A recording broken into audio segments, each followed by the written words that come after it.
Hello, Teacher John here. Today I have a video for parents.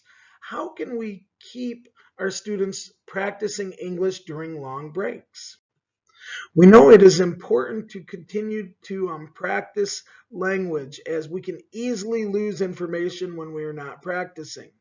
So what are some things we can do at home to help us practice and fine tune our English skills? So yes, students, they need breaks, but if we don't practice, we could lose this information. That's why at home it's important to use a variety of different strategies and help students embrace and enjoy learning. Be intentional. It's very easy to get distracted.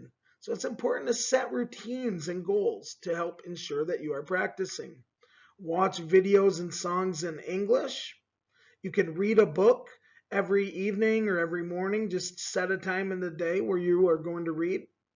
Make a habit of speaking to a family member or someone you see every day in English. Having someone to help hold you accountable to speaking.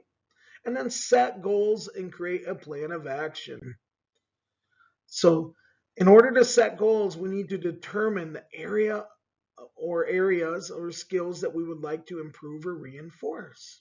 Examples could be improving your English vocabulary, increasing your reading fluency, increasing your reading comprehension, improving your speaking ability, improving your writing ability. Creating a plan. So if we are improving our reading fluency, our plan might look like learn and apply knowledge of letter sounds and practice. So we could practice letter sounds. We could use videos on YouTube, worksheets, different games that will help us apply our knowledge of phonics and letter sounds.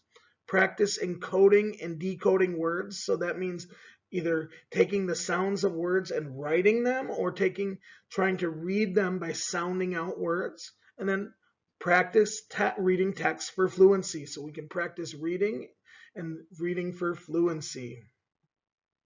Practice, practice, practice. That's one of our themes. Like as we said before, learning a new language, it takes consistent practice.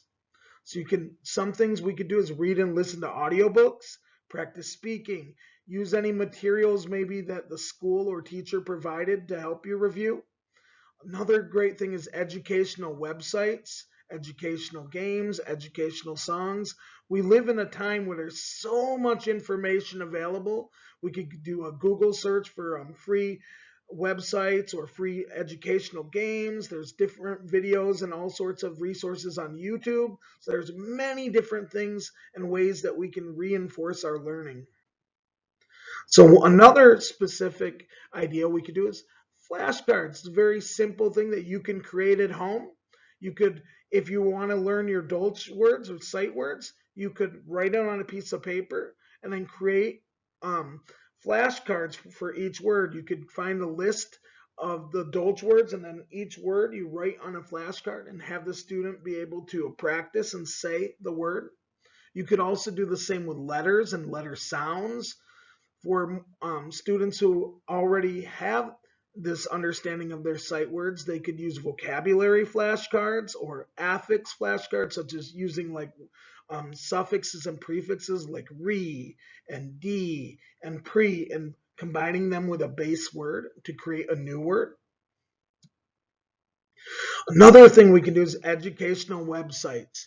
There's things as Room Recess, WordWall. You could search for free educational websites. There are also many other different ones that have a fee, but there's many different resources that you can use, and a good majority of them offer some sort of free access where you can practice your skills. Now, applying knowledge. We know that we retain information more when we explain and teach it. Have your child explain what they know.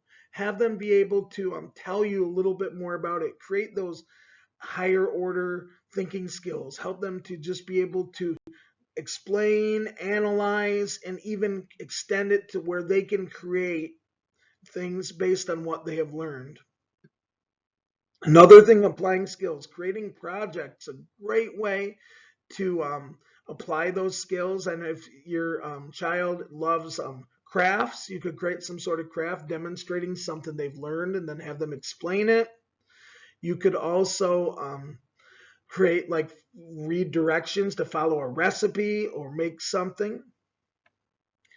And then another thing you could do also is go on a field trip. Go on somewhere that's fun that can also be educational, maybe a zoo, library, museum, and have the student be able to explain things to you. Have them be able to make those connections between learning. And then most importantly, just continue to motivate and empower the students as they embrace learning. Learning, it's an ongoing process. It doesn't just have to take place in the classroom. And then we have access to so many resources, so find ways to use them, and also ask your school district what resources they provide. As often school districts provide different resources to help. I know my school district provides MyOn Reading, which is a very helpful tool that has audiobooks and materials to help readers. And then have an enjoyable and refreshing break. Take some time to do some things you enjoy, have fun with your families, come back re-energized in school. Thank you for watching. See you again soon.